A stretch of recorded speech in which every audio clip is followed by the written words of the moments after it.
See, most important thing that a person needs to know is you have a spirit soul. The spirit soul carries a whole load of karma on your head. The karma are the past transactions that you have done. Every transaction has to be completed. The pile of karma is lying over there. Remember, which means you're going to be born again. Jai Shri Krishna Guruji. Jai Shri Krishna. Today the questions that we have are about birth and death and rebirth. So who is it that gives us birth? The material world, we believe our parents are the one which give us birth, which means that we have a mother and we have a father. But you can see today the lines are blurred, which means that today it is somebody's embryo, somebody's sperm, somebody's womb. The child is adopted by someone else. So this whole thing has been blurred. So the best thing for us to do is to know the real answer to this. Who has given us this birth?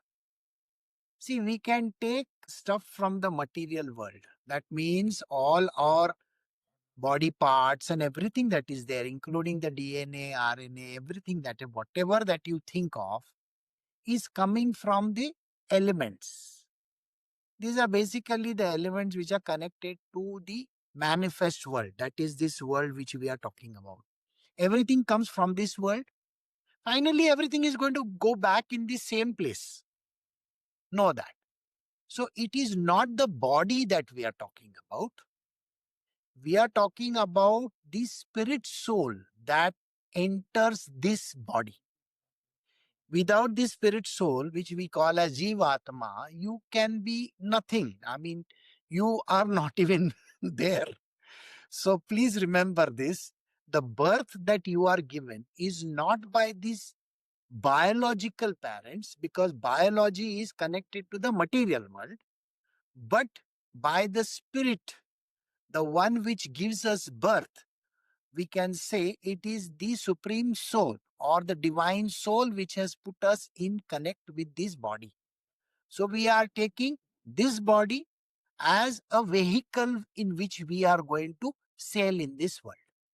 That is the answer. Yes, Guruji. So why are we born at all? The reason why you are born is you have a certain job to perform. If you look at any of the places, any of the companies, organizations, governments, everything, you will find that there is a requirement for something in this particular department, maybe the government department. So they will raise a request to have somebody over there. Think like that. If God wanted you to be in a certain place, to be born at that particular point in time, for some reason or the other, God has sent us in this world with a responsibility, with a job which we have to anyway perform.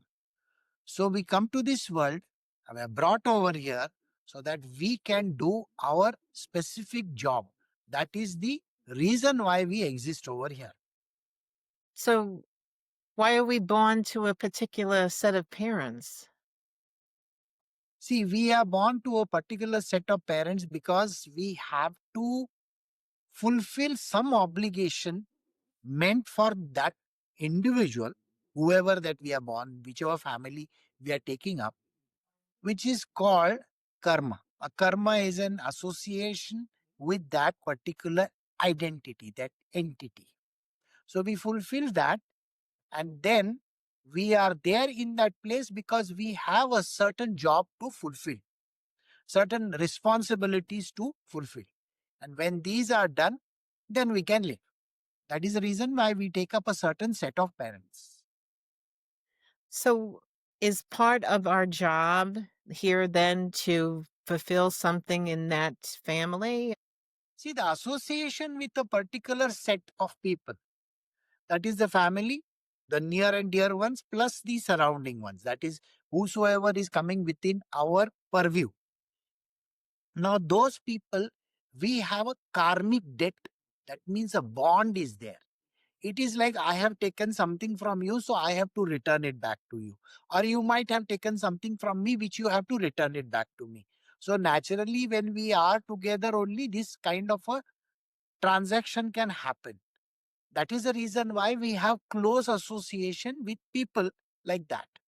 So there are certain rules of birth where we have to fulfill them. So we owe it to someone. So we are born in that particular, place or family. So does that go with the place that we're born? Definitely.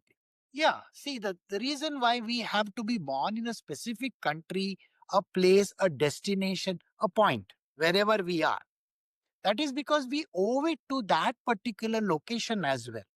Think like this. Like if I have to look at the Statue of Liberty, it is at one place in New York, right? Yes. Similarly, there is another one in France also. Now, if I were to lift that statue and put it somewhere else, do you think they will call it the Statue of Liberty? They will call it by some other name. So the specific location, place, the object, the ingredients that go into it are very clearly defined. And that is the reason why I have a specific, varna. Varna means the category in which I am born. I have a specific color. I have a specific race. I am born in a particular country, a place, a location, and I have to fulfill the obligations to that person, place, and thing. Yes. So, Guruji, okay, so we're born, but why do some people die so young? Well, there are certain reasons why some people die very young. Now, we are looking at the birth of the individual. The birth happens 9 months later when the mother gives birth to the child. But we are not looking at the entire spectrum of births that we have had before that. Think like that. See, you are thinking of that individual, that entity as a child who is born. Doesn't mean anything like that. Think like, let us say, I have a bangle, a gold bangle. Now, when the gold bangle becomes old, I give it back to the jeweler. The jeweler melts that gold and then makes it into a ring, or maybe he makes it into a gold chain.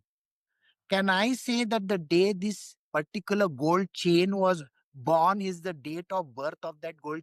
I can't say that, because gold at the end of the day was already there in existence. So gold is as old as anything can be. Remember this. Even before it was a gold chain, it was a bangle. And before the bangle, it was something else. And then it was something else. Finally, end of the day, we are still GOLD, gold. So think on those lines, that the child born at a specific time, not necessarily we have to calculate it as that particular, say, so many days old or so many months old or maybe so many years old. We have to look at it in the entire thing. We have to see it from the beginning of time, whenever the birth happened. There are lots of karmas associated with this particular person. These karmas have to be fulfilled. It is called Prarabdha Karma. That means a repayment action. So I have repaid in all these lifetimes. And when I am born again, maybe the repayment was only that much. That little much was required. So the child had to fulfill its obligation to the mother. And then when the child was born, it could be called as a stillborn, or it could die at a very young age. And that is the reason why sometimes children are born, are stillborn, or sometimes they die after some time. It's the same thing which goes for adults also. We fulfill certain destinies, we fulfill certain things which we have come with in this world. Once it is fulfilled, that end comes near. Yes, Guruji. So when somebody dies in a family, everybody's broken up, and how should we actually handle death? See, where death is concerned, we are very emotional human beings. The human beings are so emotional, we take possession of every object in our world. So the moment The mother gives birth to the child, she is taken possession of the child. This is my baby. This is the father. The child also possesses the mother as well as the father, the house, the property, everything literally.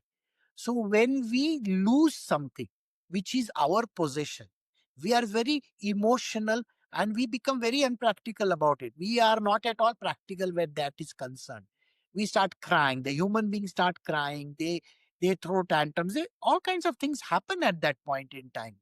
That is because of association with that individual, that thing, and also because we possess that object. But the moment you understand that you cannot be possessed, the soul by itself, the spirit soul, cannot be possessed by any individual person. The reason is because we are independent entities, all of us. This time we have these set of parents. Not necessary that the next time when we come, we will have the same set of parents. You can understand that you die young. Okay, somebody dies young. Then what happens? They are going to be born again. How can they have the same set of parents? The parents of their previous birth are still alive, maybe. So, this kind of birth that happens, where you have a set of parents this time, they are not necessarily going to be there next time or the next time, or they were not there prior to this also. They might have been maybe 100, 200, or maybe 1,000, births before. That is why repayment is not at all programmed like that. It is programmed in a very, very specific manner. So the repayment happens after some time. Not necessarily the repayment can happen at that moment in time. That is why you will find that even in our scriptures, you will find that the avatar of Sri Ram happened at one particular yuga. We call it as a Treta Yuga. And the avatar of Sri Krishna happened on next yuga, which is the Dwapara Yuga. And that is the reason why we cannot say the repayment can happen at any point in time. It can happen anytime. And it may not be necessarily with the same set of parents. So when we cry for somebody, whom are we actually crying for? Somebody else's child? We don't even know that. Till you don't come in the world of spiritual, this knowledge is not going to be available for you. And that is the reason why you will still be having emotional bonding. You will still be attached to that family. And everybody is going to feel bad the moment somebody passes away. Yes, Guruji.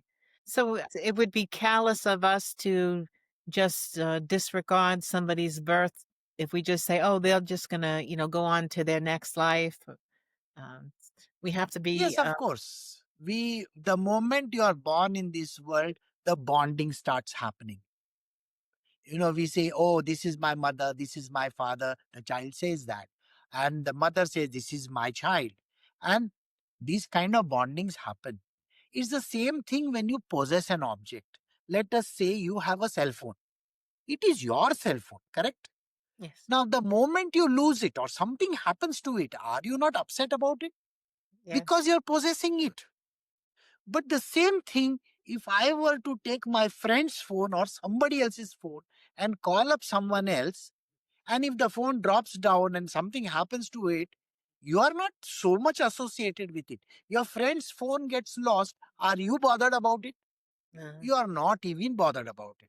So please understand, we take possession of that object, and that is the reason why we feel bad about it. This possession we have to give up. But this is a spiritual knowledge. And not everybody can associate themselves with this kind of a knowledge and understanding. That is why they will cry. They will definitely throw a tantrum. Yes. Yes, Guruji.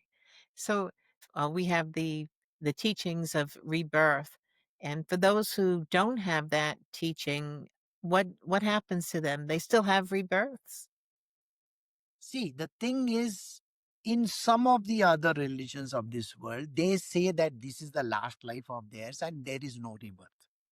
I accept it. From their perspective, they are right. Because it's not the same person who is going to be born. Please understand this. If there is a birth going to happen, it is not going to be of the same individual. That means, let us say this body has a particular, say, spirit soul. Not necessary that the association with this body will continue. Though the debts of this body are going to continue in the form of karma, no doubt about it. But it is not necessary that that new entity that is going to be born is going to be connected to this one. Think like this. In this birth, you are a human being. In the next birth, you may be a bird, or after that, you may be an animal or an insect. How do you associate yourself with that? You cannot. So, that is the reason why some of these religions may not accept rebirth. But in Hinduism, in the Sanatana Dharma, we accept this and we say, yes, there is a rebirth and we are going to be born and we have to repay our debts. And we have to continue to be born again and again and again till we reach the state of realization or liberation. Yes. So some people, they do not want to be reborn and they want to make sure that they do not get reborn. What kind of a path would they take? See, most important thing that a person needs to know is you have a spirit soul. Okay. The spirit soul carries a whole load of karma on your head. The karma are the past transactions that you have done. Every transaction has to be completed. Please remember this. If I take some money from someone, I have to return it back. If I take some goods from someone, I have to repay that person back. In the same way, these karmas have to be repaid. But it so happens that human beings normally forget this karma that is there. So they don't remember anything. But when you die, the pile of karma is still lying over there. Remember that. Which means you are going to be born again.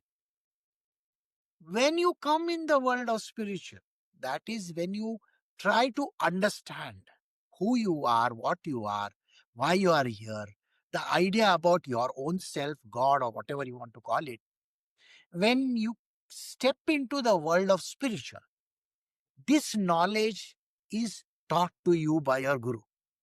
The guru tells you, see, this is what you got to learn. You have to understand this. This is there in the scriptures.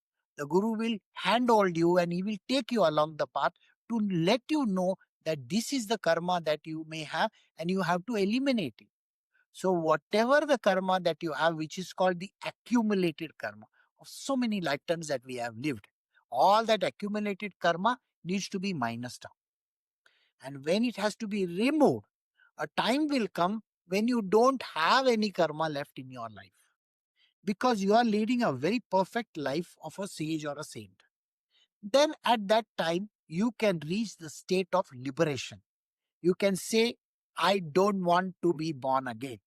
Because why does a person want to be born again and again in the same life that we have? You know how much of miserable life every human being leads? Why would you want to go through misery of that life? Even if you are a bird or an animal or an insect, you think the life is good? Nobody's life is good. Everybody is leading a miserable life. We all want to be happy. So happiness will only come when you know the self. And when you reach the state of realization, and then you get liberated. And that is what our aim in life should be, that we have to reach this destination where the karma becomes zero. Yes, Guruji. So we have the rebirths and births, but do we have any control over that? Like where we're born, do we select that? See, control is possible if you have led a perfect life. Think like this. If you have been a very, very sincere human being in your last life, and you have fulfilled all your obligations, and you have been a genuinely good person, good not just by material worldly standards, but by spiritual knowledge as well, you have really been a perfect human being, then the next life of yours will always be in a higher womb. Okay. Uh, And it will be with the parents who are also very well evolved. So your evolution happens in the births. That is controllable. But if you are leading a mundane life where you don't care about anything, you are leading just because you have to live in this world. You are earning money, you are doing whatever that is, and you have absolutely no knowledge of spiritual. I don't think you have any control over where you're going to be born. You are under the control of the super boss. He is going to designate where you're going to go. And then only you will be born in some place, some location, some parentage, God knows what. So that is the reason why only the spiritually perfect people, those who have reached the state of that particular being, can say that I can take birth in this place or this location with these parents and I will lead a life like this. I mean, this has been basically proven not only in the Sanatana Dharma, basically it is there even in Buddhism, that it is the same thing. What do they say? They say that if you are, let us say, a bodhisattva, a Mm. bodhisattva is nearing enlightenment. Just imagine he is perfectly in knowledge, he's a knowledgeable person in spiritual. So the bodhisattva can definitely program his birth, but a regular person cannot. And that is the reason why we are at the mercy of the divine will. And we cannot take any chances with that. So, this life, can we be nice? Can we be good? Can we be a very good human being? That is what we have to aim for, so that we can program our next lifetimes. Yes, Guruji. So I guess this is a big question.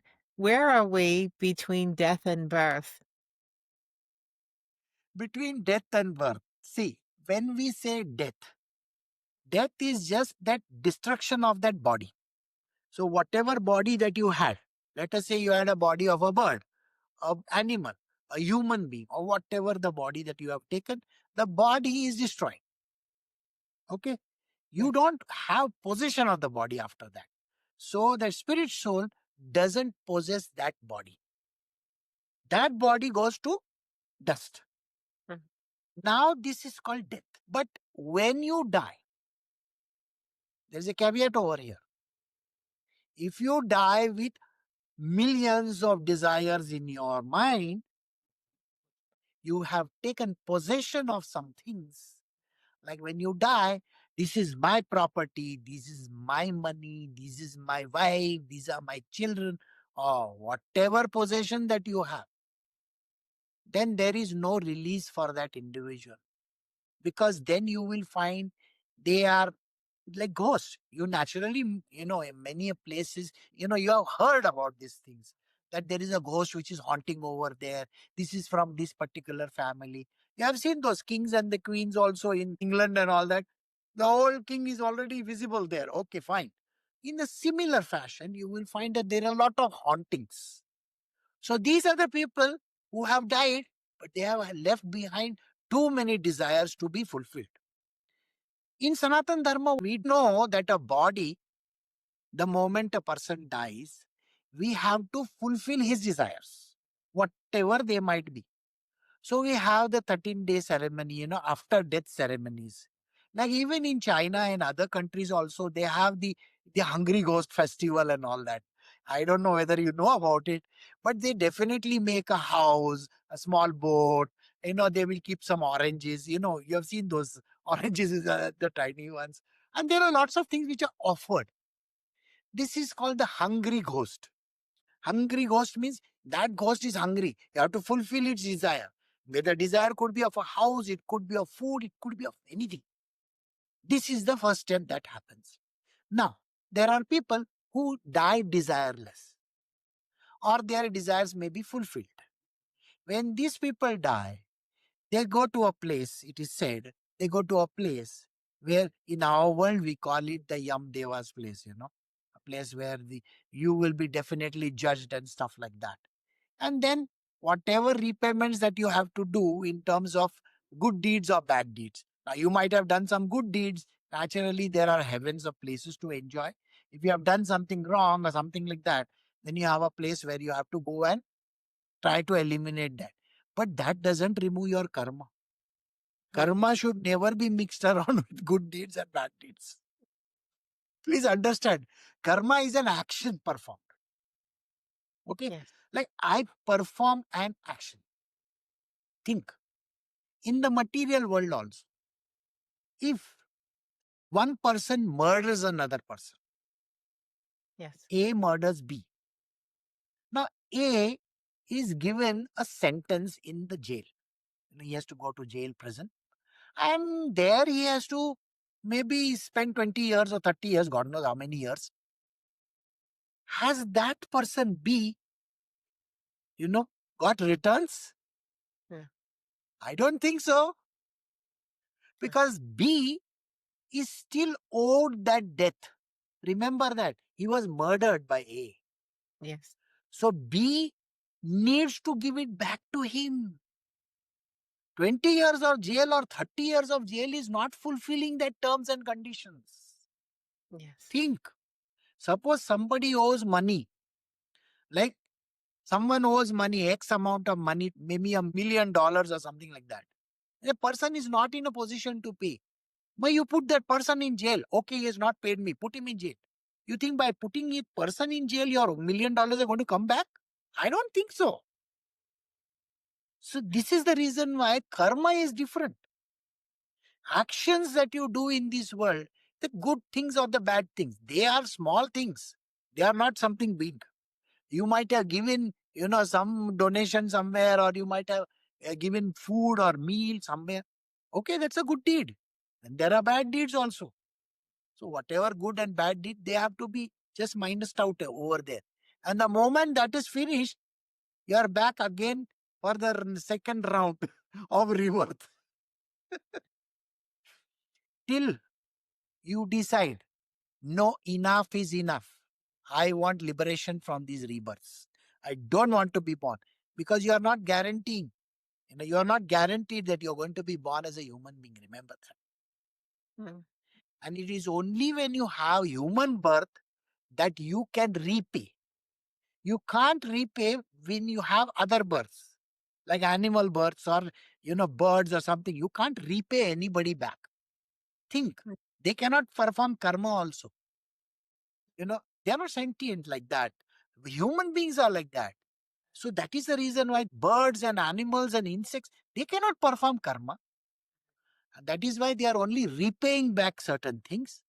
But as a human being, you can zero your karma also. Mm. You have the ability, you meet your guru, you learn the path of this dharma, and you eliminate all these, past life karmas that are there, and just ensure that you are not born again. That is the idea. Yes.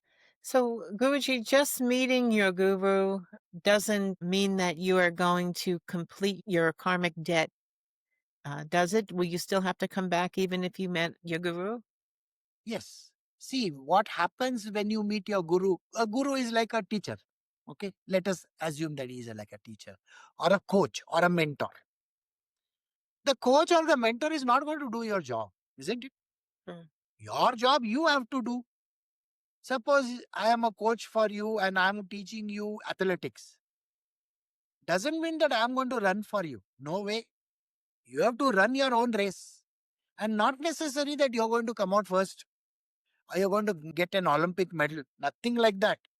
You have to keep on striving and striving and striving. The coach is a facilitator. Mm. The guru is a facilitator. He can show you literally everything that you need to use it so that you can reach this state of liberation. These are the tools, actions, and everything associated with it. He's going to train you in that action. He will say, do this, do this, do this, do this, or sit in this place, do this, meditate. God knows, whatever that he is teaching you, he has to teach you. But it's like taking the horse to water. You can't make it drink. So as a disciple, your job is to ensure that you are drinking also. You're performing those actions and they have to be performed exactly the way they have been told to you, not some other way. Mm. So following the path is important. When you do that, then you can reach your goal and destination, maybe in this life or maybe in some other life. We don't know that. Yes, Guruji. So if you don't complete your time with your guru, if maybe you have an association and then you go away from that guru, what happens then? Well, it so happens that suppose a person leaves a guru and goes away. Not necessary. There should be no problem as such. Every individual has a right of walking out. But what they don't understand is this. It's a training that you have got in this life. Okay? You will have to meet the same person again so that he can train you again and again and again. Mm. Think like this. Have you seen child prodigies? Yes. When a child prodigy is a 4-year-old or a 3-year-old, he starts playing piano or some instrument or something like that. Or Mm. he can do fast calculations. Now you really wonder, how is it that this child knows at the age of 4, he knows how to play Beethoven and all that? How does he know that? Well, the answer is very much obvious, isn't it? He has learnt it in his previous life Yes. and the previous life before that also. And if he is perfect now in playing it so well, doesn't that tell you that in his last life he has left off somewhere? Yes. So maybe he has left off at a particular juncture, a point in time, where in the next birth he can complete that task. And that is why there is a continuation of all these factors. So if you have to meet your master, the master continues to be your master continuously, whichever birth that you have. So even if a person leaves and goes, now there are lots of disciples of mine who have left and gone. It doesn't matter. Last thing I tell them, anyway, I'm going to meet you in your next life, so don't bother about it. I'll see you next time. Mm. Right? It's like that. It's a Yes. universal bonding. This time they may have some kind of a grievance. They don't like how I teach or something like that. It does not matter. Next life you will start from where you left so that your knowledge continues, so that you can progress in your journey. That's how it is. Yes, Guruji. Do they meet the guru at the same age that they were when they left? No. No, not necessary. Not Mm. necessary. See, there are lots of circumstances that have to come into effect. See, in this life, the guru might be an old man, you know. And in the next life, the guru could be just 14 years old. And you could be 70 years old. It really doesn't have that kind of an age where you can meet the guru. You have seen in most of these stories that you have heard that the child, a young child, is going to stay with his guru, and then he's coming out from there when he's 20, 21 or so. Now, that is a Gurukul system where the guru teaches. Today, we don't have that system. Today, we don't have, for that matter, we don't have any qualified gurus only. Those who are qualified, they are after money. They are Mm. after all kinds of things. So, Mm. naturally, you will find that anybody who is interested, a true master, a true guru, he can come at any age, at any point in time. He can teach you whichever way. Like my Gurudev, whom I have met, like I have told you, when I met him, he looked like a 14-year-old, 13, 14 years old. Mm. I can't say that he is millions of years old or billions of years old. I don't know that. So when I saw him as a young man, a young boy, and a very divine being. So it really doesn't change anything when you meet him or how you meet him. As long as you continue with your journey, that's it. Is there a relationship between our job, our birth, and our guru? There is actually very little relationship with our job or birth and the guru. See, let me Oh, put it this way. The job that you are doing in the material world is associated with the material body. yes. Now, when I say the job connected with the material body, let me put it this way. Now, if you are born as a woman, correct? Now, I don't think you can lift heavy work and stuff like that, maybe work in the docks or some such kind of a thing you can't do. So that job may be specific to that particular body. Mm. So the bodies are different. You know. You may be a young person or you may be an old person. Mm. Sometimes some people are brainy type, the ones who you will find. Okay. Some people are the physical type, they do physical work. Mm. Some people are some other type, all depends. So it is not necessarily that the association is going to be there. You can be anything. You can be even a potter. Now you have heard of stories where that individual is a potter, Yes. right? You have heard of stories where that particular saint or sage, who later on he became a saint or a sage, was maybe a grocer, Mm. like Tukaram Maharaj. He was a Mm. grocer. The potter was there. Okay. There were potters there, there were grocers there. You will find that there are some people who are also in the tanning business, the tannery. Not necessary that they have to be doing a specific job. That is no association. The job is different.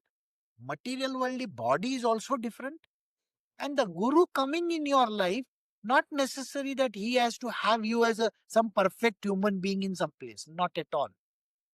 You can be born in even a regal family, a royal family. Like, you'll find that Mirabai was born in a royal family.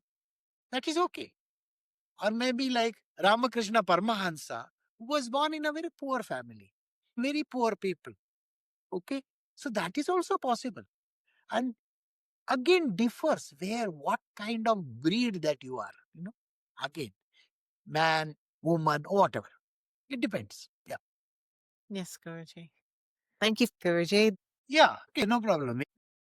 If you'd like to learn more, you're invited to check out the Change My Way of Life community. You could use the link to the website below. And if you have questions for Guruji, please put them in the comments. If you have enjoyed this presentation and would like to be informed of new presentations, remember to like, share, and subscribe or follow. Thank you.